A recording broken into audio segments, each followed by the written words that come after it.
संस्कृत जी ma'am, मैं बोल रहे हैं मैम इसके बाद की तरफ से डॉक्टर वागर्था संपृक्तो वागर्थ प्रतिपत्तये जगतः पितरौ वंदे पार्वती परमेश्वरो। मैं डॉक्टर राजकुमार संस्कृत शौर्य अनुसंधान संस्थान वाराणसी के तत्वाधान में नेशनल ई कॉन्फ्रेंस का आज 20वां दिन है, जिसका विषय है राष्ट्रीय शिक्षा नीति 2020 के संदर्भ में भारतीय ज्ञान परंपरा। आज इस कार्यक्रम के जो हमारे विशिष्ट वक्ता हैं, ma'am doctor Shweta Gupta of assistant professor department of education, central institute of education, Delhi university, जिसका टॉपिक है आज Indian knowledge system reclaiming the legacy. Ma'am, आपका संस्कृत शौर्य अनुसंधान संस्थान में मैं संयोजक के रूप में आपका हार्दिक स्वागत एवं अभिनंदन करता हूं। एवं इस कार्यक्रम के जो अध्यक्ष हैं प्रोफेसर नीलाप तिवारी गुरुजी, उनके तरफ से भी मैं आपका हार्दिक स्वागत एवं अभिनंदन करता हूं। एवं संस्कृत शौर्य अनुसंधान संस्थान के जितने सदस्यगण हैं, सबके द्वारा भी मैं आपका हार्दिक स्वागत एवं अभिनंदन करता हूं।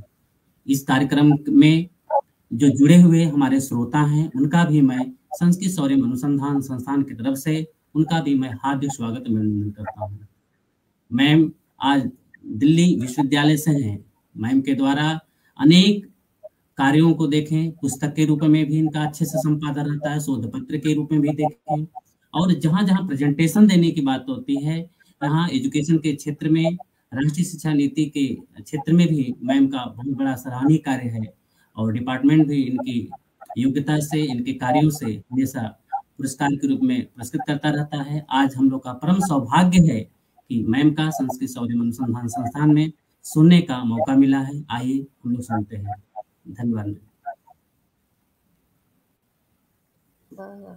धन्यवाद doctor Rajkumar ji.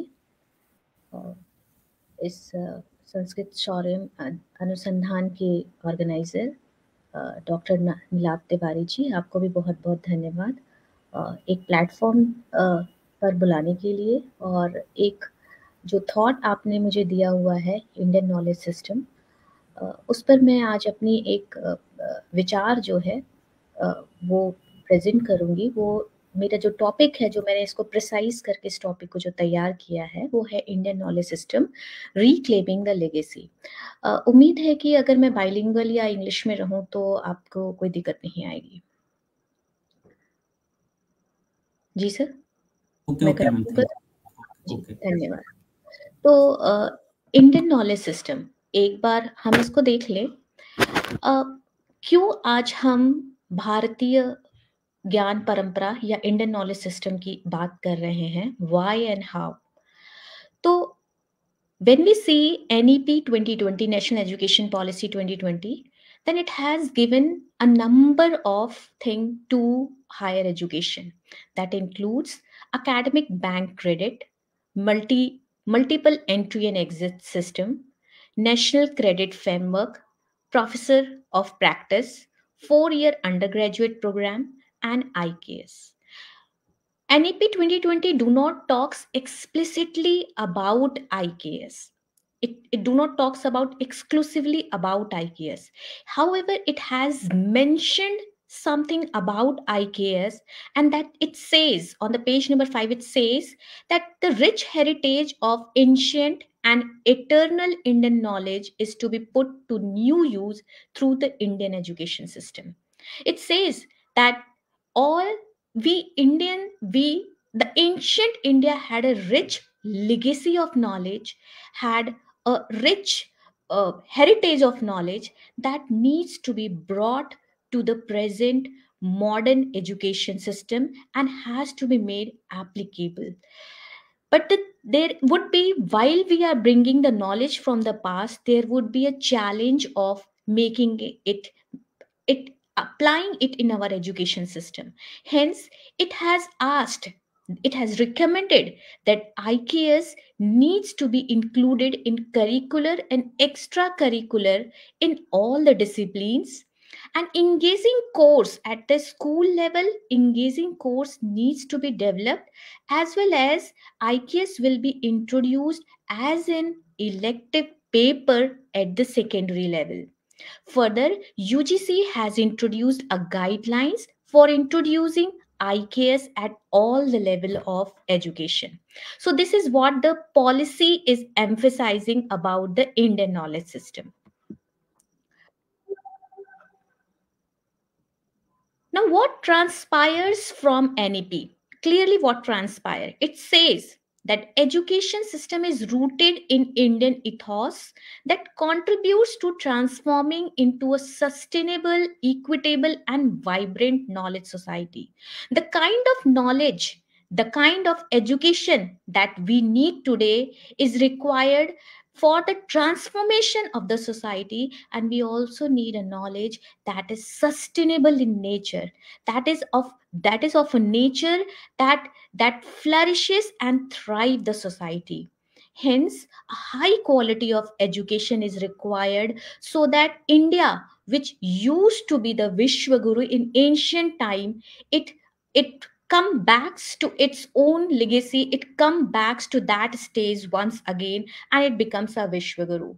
How can we bring that any Indian knowledge system? So it says that our education, our students needs to be given a multidisciplinary education. Simply disciplinary education cannot prepare them for life, for taking up the challenges of life, and also to contribute, to make a productive contribution to the society. Hence, students needs to be given the knowledge from different discipline, and hence it recommends for the multidisciplinary education.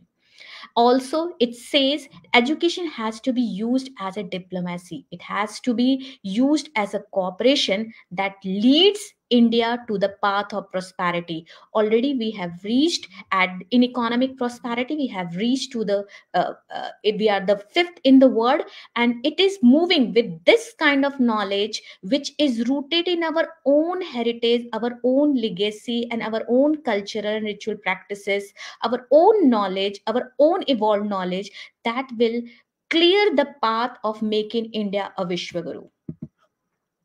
Now, NEP and IKS, that what does it says? How can we bring IKS? What does it recommend? It says that uh, we need an education that for our students, for our children, for our future generation, that is not only focusing on reading and writing, because that is not sufficient for leading a life. What is the purpose of an education? An education purpose is that our students become independent and autonomous enough to lead their life in their own way.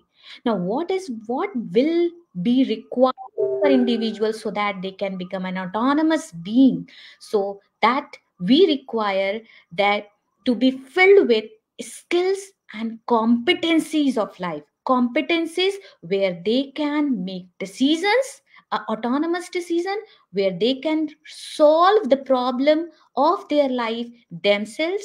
They can they can live their relations to their fullest, and not only for their life, but they can contribute productively to the society as well. Only such kind of knowledge will be called as power. And also, education also intends that our individual lead a intellectually matured life.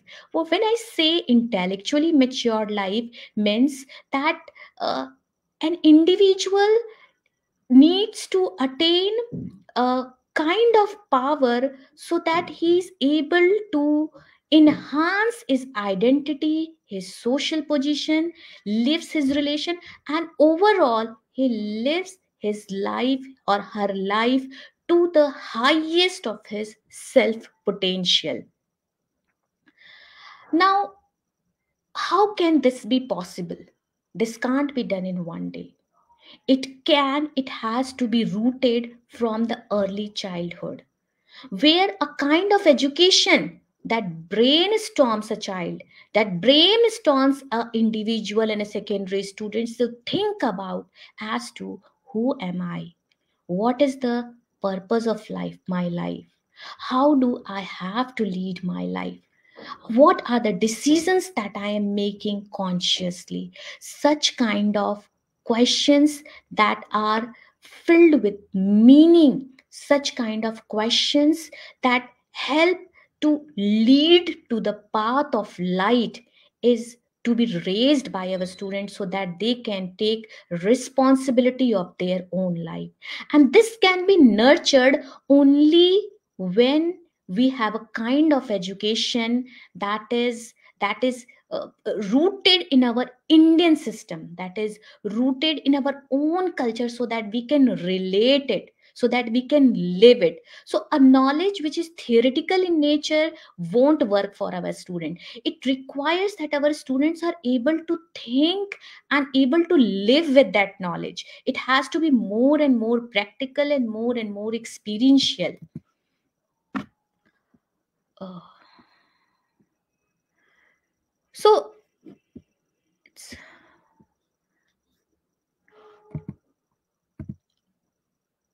now the academic legacy. India has an academic legacy.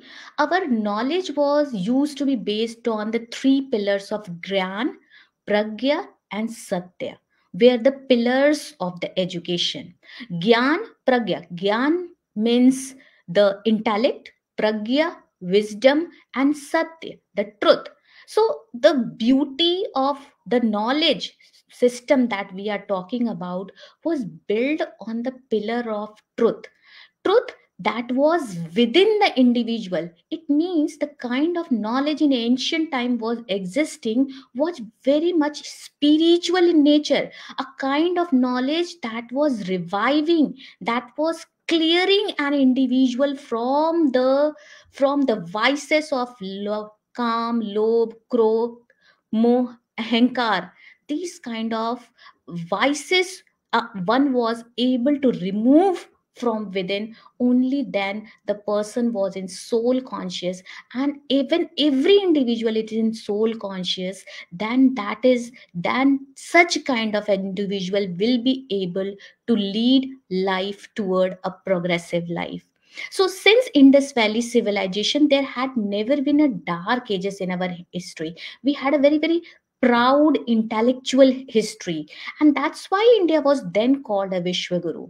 And it is uh, now what, because education, the kind of education that was given was directly related, that every student was prepared for living a life, for self realization, and the ultimate aim of education was liberation. There were multitude of educational institutions that was existing, like Takshila, Nalanda, Ratnagiri, uh, Pushpagiri, and so many more uh, academic institutions there were existing. Now, coming to it is said that Takshila and Nalanda, it has a record of 3 million books. And it was Bhaktiar Khilji.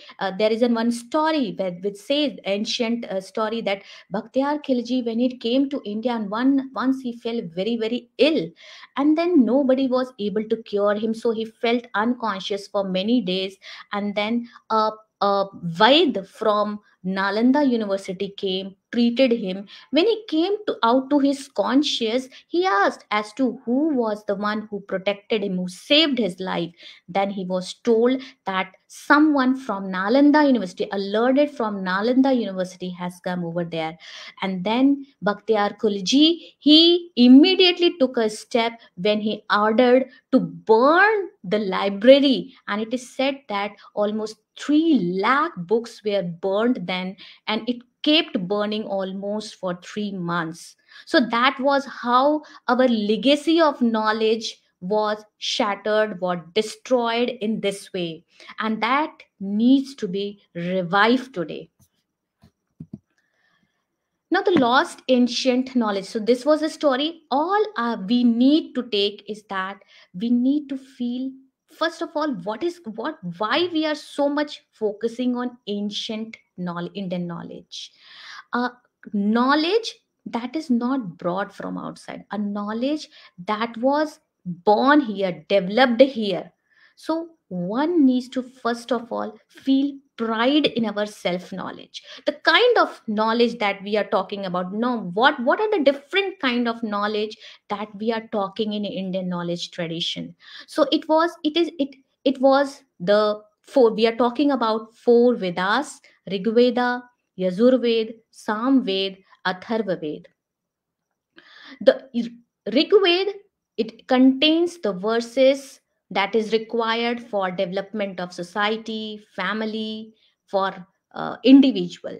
Yajurved, it contains hymns and prayers. Samved is supposed to be for singing. Atharvaved contains the hymns for the magic and the charms. There were six Vedangs, and Vedangs like Siksha, Kalpa, Nirukta, Jyotish, Vyakaran, Chandas are supposed to be like the root of Vedas. Means if one has to understand the four Vedas, one has to read and go through the six Vedangas, because they are supposed to contain the root meaning, the grammar, the words, the vocabulary, the linguistic, which is needed to understand the Vedas. So it is said that they are the one which is crucial to understand the Vedas.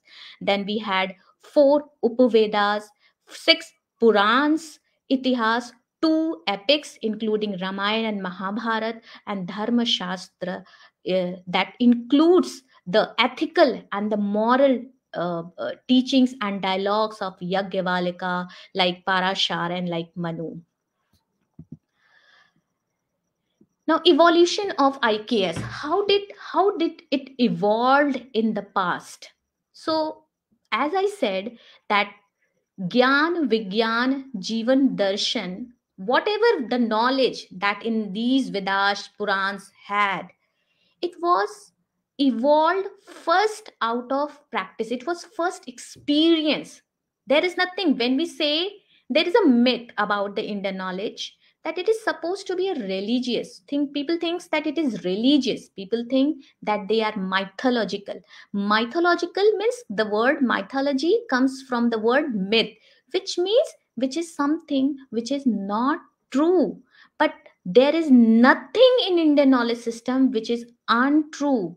Everything was written, everything that was saved and preserved has its root coming from experience. But knowledge were first experience. They were then observed, experimented, rigorously analyzed, and then they were called as validated knowledge. Then they were implemented to the field of education, art, administration, law, justice, health, manufacturing, and commerce.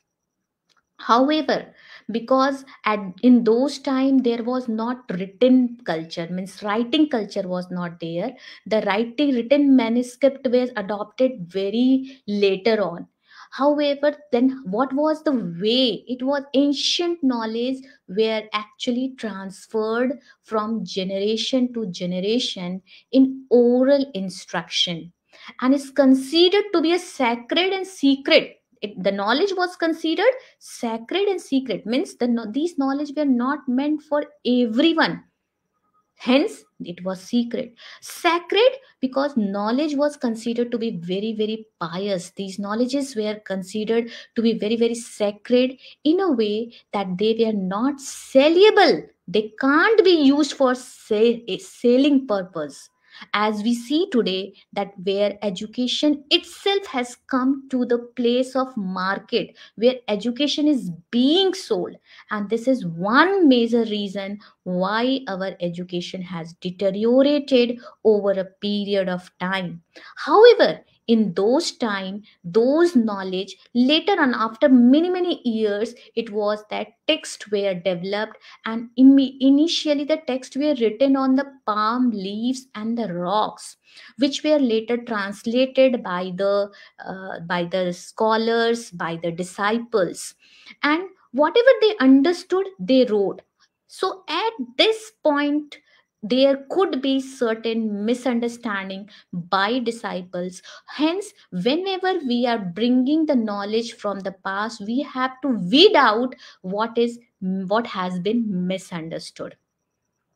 So the knowledge is not only in form of the text, but knowledge can also be drawn out from traditional art, architecture, potteries, temple practices also.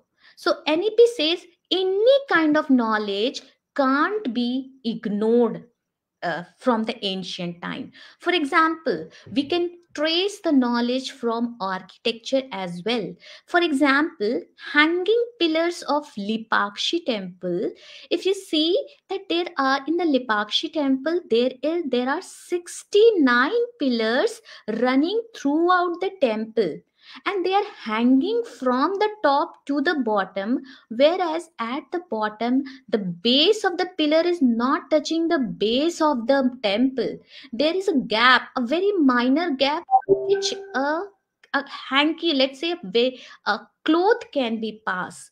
So this is something which is very enticing, something which is very intellectual and exemplary piece, that how in such a time when machinery were not developed, how such kind of pillars were made, and on which the whole temple is standing.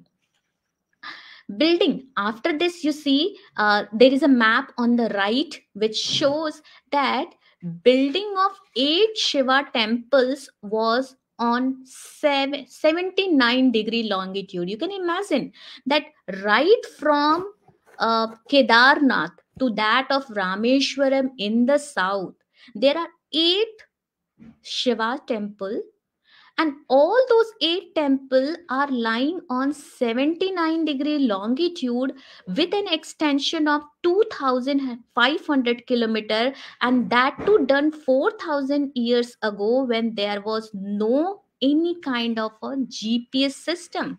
So that shows their excellence in architecture, how they would have measured, how they would have constructed it. And in those times there were no transportation, no any kind of developed machinery.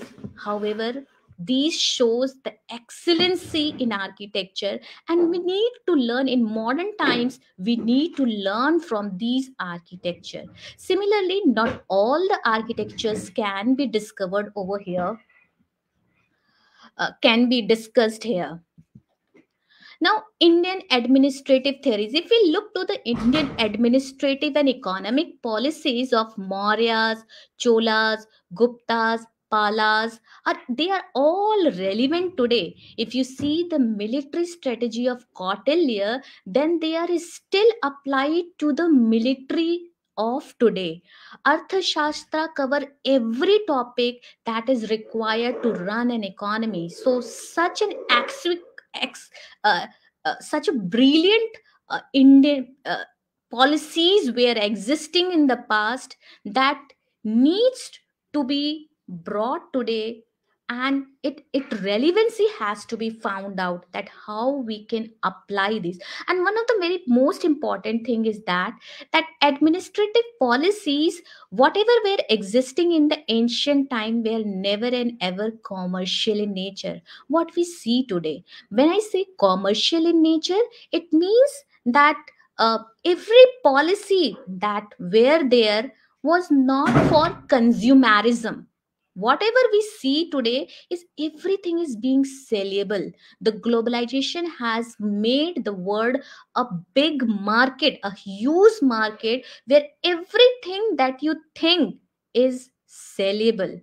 But in those time, the policies were made with the nature, that was for the prosperity, that was for the growth, that was for the social welfare. So we need to understand those, what how they were existing and how they can be applied in modern times. Now, the world has benefited from IKS, but we have missed something. Word patented the in ancient medicinal practices that were available in Ayurveda, homeopathy, Unani, Siddha, and naturopathy. However, I'll take a break for a minute.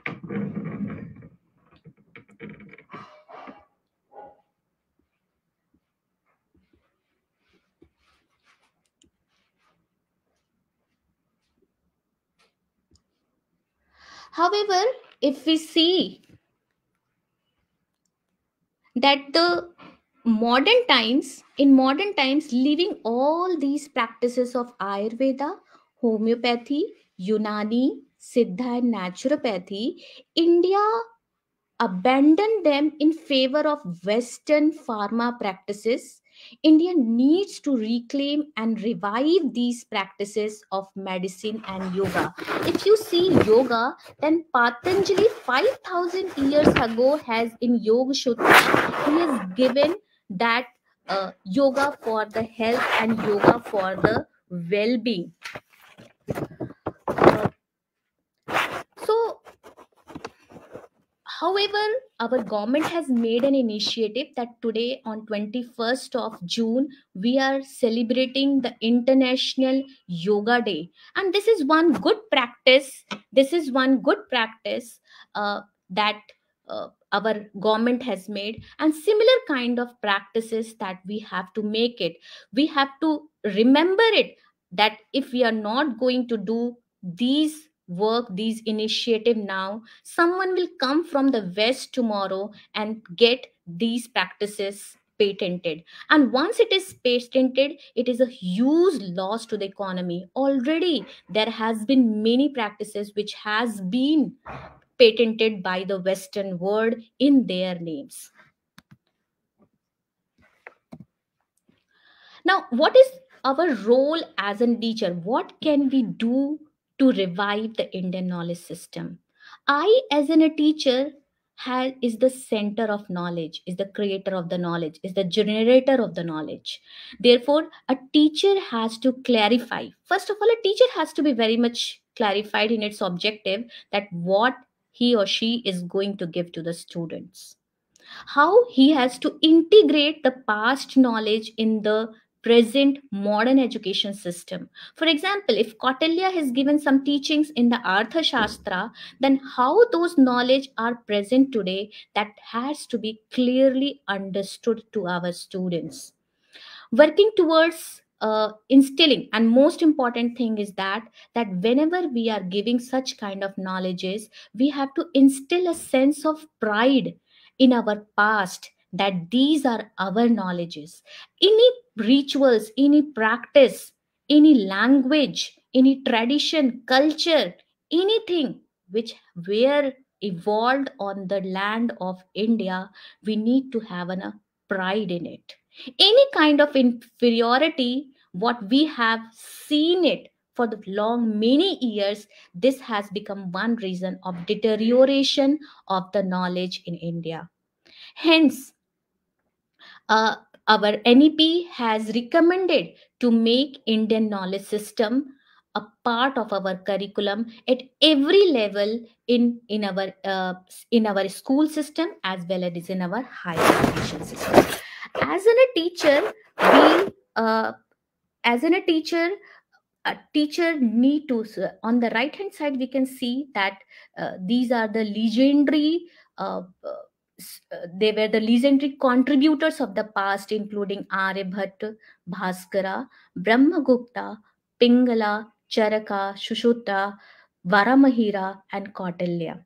And there were many more. If you see Aryabhatta, then Aryabhatta was the one who has given the place value, the system of zero, trigonometry, the value of pi, solar system. These were the contribution that has been made by our India, but we never recognized it, we never acknowledged it, and world has taken an advantage of it.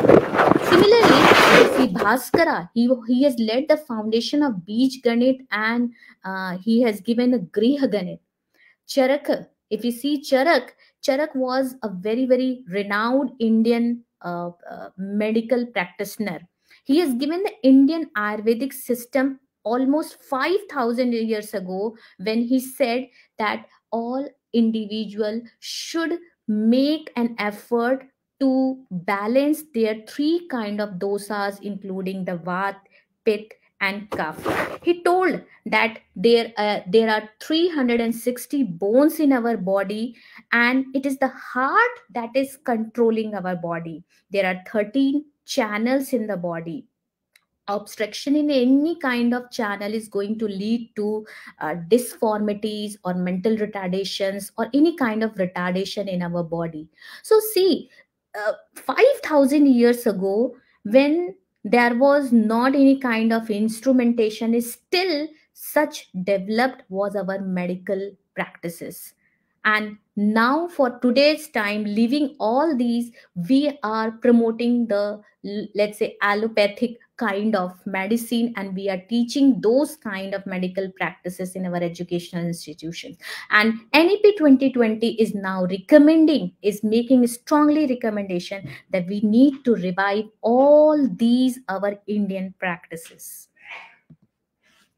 If you see, Adi Sankaracharya, Panini, Patanjali, Bhaskaracharya, Ramanujacharya, these were the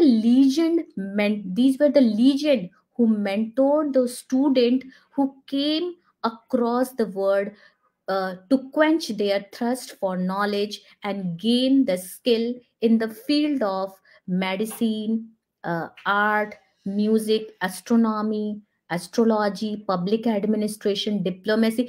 Every field was flourished in the past time. If you few months before, there used to be a article in the newspaper on Oppenheimer. If you remember, Oppenheimer was the was the person who has actually invented atom bomb. And after development of that invention of that atom bomb, immediately within 1 month, uh, it was dropped on Hiroshima and Nagasaki, in which 3 lakh people were killed.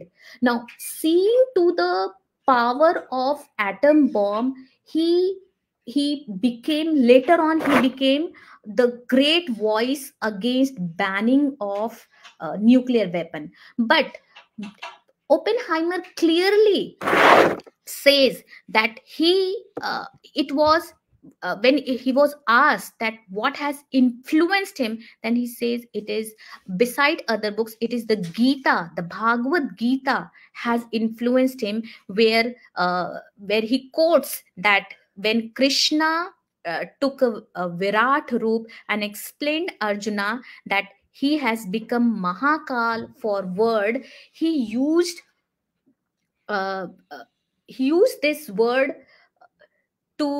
he used this word later on for himself, that I have become Mahakal for this word.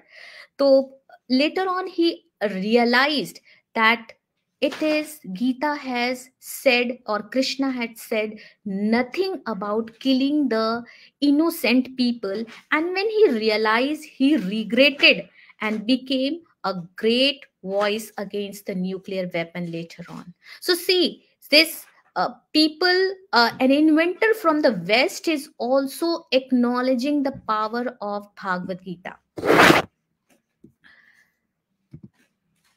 Now, in today's world, we have made a huge achievements in modern science, in technology, but still there is a persistent worldwide problem of poverty, disease, ecological imbalances, corruptions, wars, and calamities.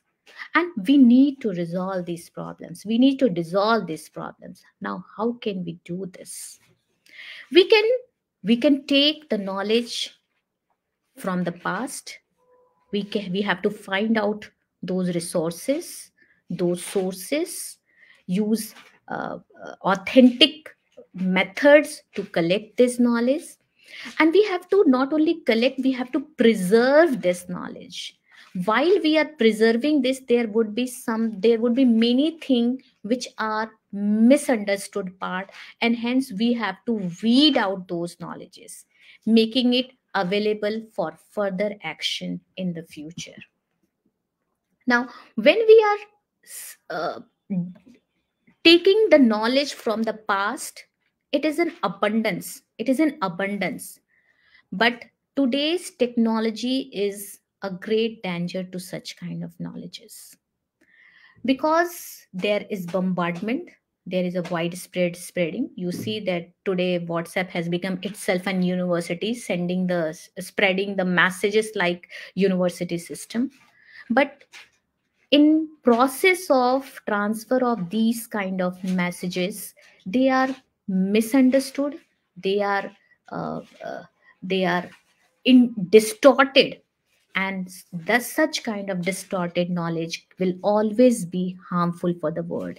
Hence, to those who make who play with knowledge, I pray for them.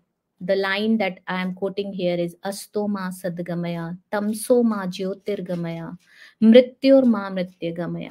Means God take me from the path of ignorance to the path of truth. From darkness, lead me to light. From death, lead me to immortality. Now, IKS policies. If we see that how we are, what the policy that government has taken, why government is enthusiastic about IKS. So it's because one is that we need to be proud of our, first of all, we need to understand our heritage. We need to understand, we need to uh, bring it and live with our legacy of knowledge. And further, we also have to safeguard our knowledges, safeguard and preserve our knowledges.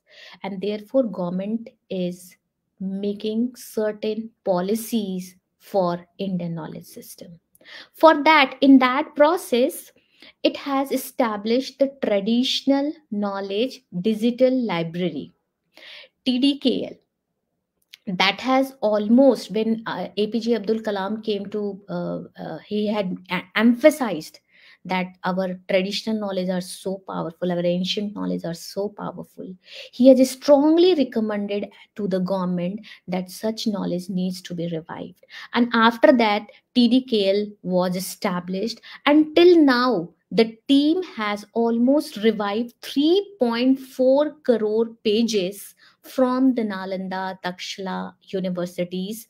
Those those have been preserved, and then database is being created, and knowledge is being safeguarded over there, and has to be, probably these they recommend that these knowledge has to be used very very safely in the future. Under Ek Bharat, Shresht Bharat, there are 11 tourist destination that has been identified all over India. And these destinations are now being recommended for the school and the college educations, where student would be having the educational tour. And now how these educational tour are to be converted into the educational experiences is an important matter, and it is a matter that teachers have to take into consideration. And therefore, how our ancient experience, how the experiences about the ancient places architecture has to be used, this require a special kind of teachers and faculty. And therefore government is making effort of training and orienting our students for the IKS on a huge scale, probably through certain courses, through workshop orientation programs, and of course through the massive online courses as well. In coming time or presently, there are also empanelment of artisans in HEI, higher education institutions. Those artists will be working on preservation. Those artists will be working on the interpretations of the sculptures and art of ancient India. Then their courses, government is also making an effort for introducing the course on Indian heritage. Then small minor degrees, diploma courses is going to be being introduced in Indian knowledge system. Hence we see that there is an immense opportunity in coming time in Indian knowledge system. It is estimated that 5 million new kind of jobs will be created in the Indian knowledge system in at different levels, at schools, at higher, and in different field, from research, from teaching to that of research. And presently 32 Indian knowledge IKS center have also been established. Their task is to catalyze the original research. Beside that, 75 at present, very important and crucial 75 high end interdisciplinary research projects are going in ancient metallurgy, ancient town planning, water management resources, and Rashayana Shastra. So these are the IKS policies that government is making an effort at present. Now these concept of IKS that we are seeing, these concept are relatively very newer kind in a say that it is for the first time that government is making an explicit effort for reviving our ancient knowledge. And it is open ended and it is new also. So all of us who are working into the field of education have an immense opportunity to think, to bring our discipline and see it from the lens of the Indian perspective, that how can we see the present existing knowledge from the lens of the Indian knowledge, and how we can make it more and more relevant. More, and when I say more and more relevant, I can take an example. For example, like language, हम कितनी भी बातें कर ले, लेकिन हमारी genetic codings जो है वो हमारी मदर टंग जो है उसी में है. फॉर एग्जाम्पल, अगर हमारी मदर टंग हिंदी है तो हमें सबसे अच्छी जो हमारी समझ होगी वो हिंदी में ही होगी. And hence the if our individuals need to develop, if we want our individuals to develop, to thrive and to flourish and to create and to innovate, then our in language, uh, our medium of instruction has to be our mother tongue. And that's why NEP is also talking about the the mother tongue, that our initial school language has to be a mother tongue. However, we must all understand, whatever the modern kind of education that we receive, the modern kind of education that we have understood, like an education which is for the job, which is just for getting a degree and getting a job. So that shouldn't be an intention of knowledge. An intention of knowledge is that that not only it should contribute to the earning, it should contribute to the livelihood of an education of an individual, but it should be such that an individual is able to understand the meaning and the purpose of life. And hence, nothing, whatever we see today, whatever we want, the change within our individuals, it can be built, what has been our legacy, what has been in genetic codings, what has been in our past, what has been in ancestors. Because this is something that we can understand, this is something that we can imbibe. The value system needs to be can be imbibed only when they are related to us. A moral book which is from outside will never be working for the moral development of our students, for our future generation. That has to be revived from our past, and hence our the text of the ancient, including Bhagavad Gita, including the epics, including Vedas, they have to be incorporated into our day-to-day education system. So what is the takeaway from this is that no future can be built without lesson from the past. So this is all that I wanted to tell. Now, if questions are there, then most welcome. I'm inviting the question. No, ma'am thank you ma'am, no question. Thank you ma'am, आपका संस्कृत शौर्य अनुसंधान में आपका प्राचीन काल से लेकर के और पूरे आधुनिक तक क्या क्या करना, आर्यभट्ट से लेकर के आप देखिए कहाँ से। तो आज का व्याख्यान बहुत अद्भुत था, बहुत संस्कृत शौर्य में मैम आपका हमेशा आभारी रहेगा इतना समय देने के लिए। व्यस्तता के समय भी आपने, क्लास था इसके बावजूद भी आपने समय दिया, इसके लिए संस्कृत शौर्य में आपका हमेशा आभारी रहेगा। बहुत बहुत धन्यवाद मैम, थैंक यू।